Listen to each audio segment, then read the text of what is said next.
Well, I'm back. After a 1 week hiatus, it's time for another Self-Improve Sunday. I'm James, your resident work-in-progress weight loss guy. Today I want to talk about how important it is to not only count your calories, but also to make your calories count. Now, rule number one when it comes to making your calories count is to try and avoid drinking your calories. Now, I'm not talking about the people that use like isogenics to do weight loss, or the people that do protein shakes after a workout to build up their muscle.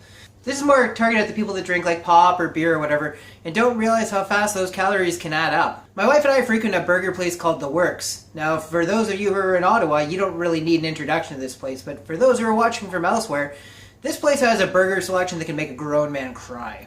Any combination of burger ingredients you can think of, they've probably tried it and put it on their menu at some point. So what my wife and I would do is we'd go in and we'd order our burger, and it would come with either fries or what they call die cuts, which are like potato chips. And not the greatest combination, obviously, especially for calories, but it would show up, and we would immediately cut our burger in half, and we'd section that off to the side, and we'd also divide our side in half. And not only would we have dinner for that night, we'd also have lunch for the next day. So it didn't end up being an ideal choice, but calorie-wise it was okay, and we felt pretty good about the decision. And then we would stumble on one thing. We would do something that most people who've struggled with weight loss at one point or another have done. We would reward our awesomeness with more food. You see, they have a milkshake selection at The Works that's a lot like their burger selection. They've tried a lot of different combinations, and they've come up with some pretty crazy, sugary, sweet concoctions that are pretty hard to resist.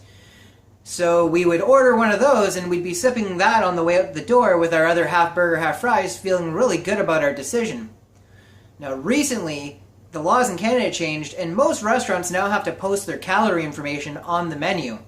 And the other day I was flipping through the Works menu, taking a look, and I stumbled across that shake that we used to eat. So yeah, it turns out that the shakes that we'd been rewarding ourselves with actually had a higher calorie count than the meals that we'd been eating while we were there. This is a pretty dangerous thing. The sabotage that you do to yourself that you feel good about doing. We were leaving thinking we had made good decisions, when in actuality, anything we were doing that was to our benefit was immediately being canceled out by the decision we were making on the way out the door. One of the spots where people often stumble is something like a soft drink. You know, you go to a restaurant and you order a pop with your appetizer or just a pop when you first get in, and if you've got a waitress that's even a little bit on the ball, every time you get near empty on that drink, she's going to bring you a new one. So over the course of a dinner, you can empty it 3-4 times if it's a longer night. And the thing is, if you've selected diet pop, the arguments against artificial sweeteners notwithstanding, it's not that much of an impact. It's, 0 to 2 calories per serving for most of those diet pops. But if you've ordered the full sugar variant, 3 to 4 is just tacked on 450 or more calories onto your meal. And most people aren't thinking about that. That pop goes down super easy. It gets refilled every time. At the end of the night, you don't even think about how much of it you've consumed. You ordered a drink and you had your drink while you were there. Even when it comes down to the calories that we know, it's important to make sure that the calories that you eat count. Yes, you technically should be able to just do calorie in, calorie out, and that should take care of your weight loss, but it's really important to eat things that are going to leave you satisfied. You have to make every calorie count. You should be able to eat smaller during the day and then have a big piece of cake at night, but in actuality, you're going to eat that cake, and then an hour later, actually for a lot of people, by the time they finish the last bite, they're thinking about wanting more of it, and then an hour later, you're hungry again. And for me, one of my big downfalls was, at the beginning of the day or the middle of the day, out comes birthday cake, out comes Timbits, out comes cookies. And I go, well, I'll just eat a couple hundred calories of it for today, and then I'll knock that off my dinner tonight. So it's like pre-spending your calories.